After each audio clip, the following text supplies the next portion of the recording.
I chose to become a pharmacist because I grew up in a home where my father was owner of a private medical laboratory, so he was involved very closely with the physicians and pharmacists in our town. So from the time I was a little girl, he encouraged me to be a pharmacist. And when I finished high school and went to college, I decided that's what I wanted to do.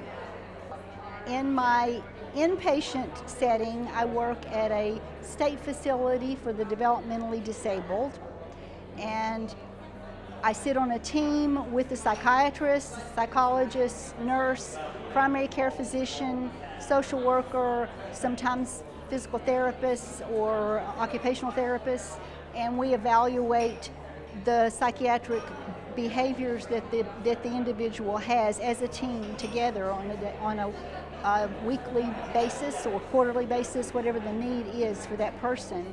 And I provide evaluations of laboratory values, assessments for tardive dyskinesia, things like that could raise a flag about a need for a dose change.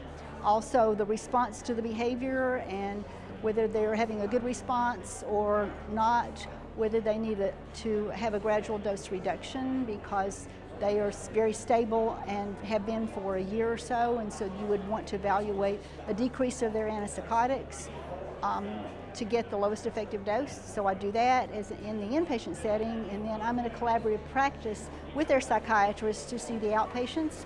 So I follow a set of patients with him, and I see them sometimes individually. I do follow-up phone calls with the caregivers for those people.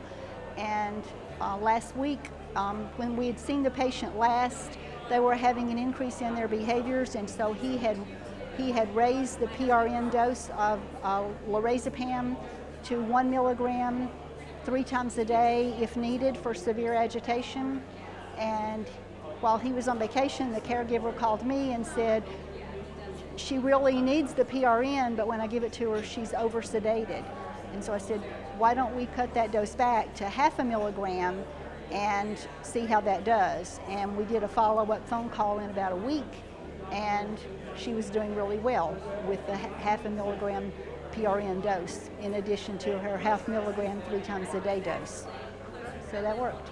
Pharmacists are in a unique position to evaluate the drug therapy for people and to determine whether they're having adverse reactions to that drug, whether they're having a good therapeutic response. They can make a difference. They can manage the drug therapy on their own in collaboration with a physician, and they deserve provider status so that they can be reimbursed for those services that will reduce the whole overall cost of health care.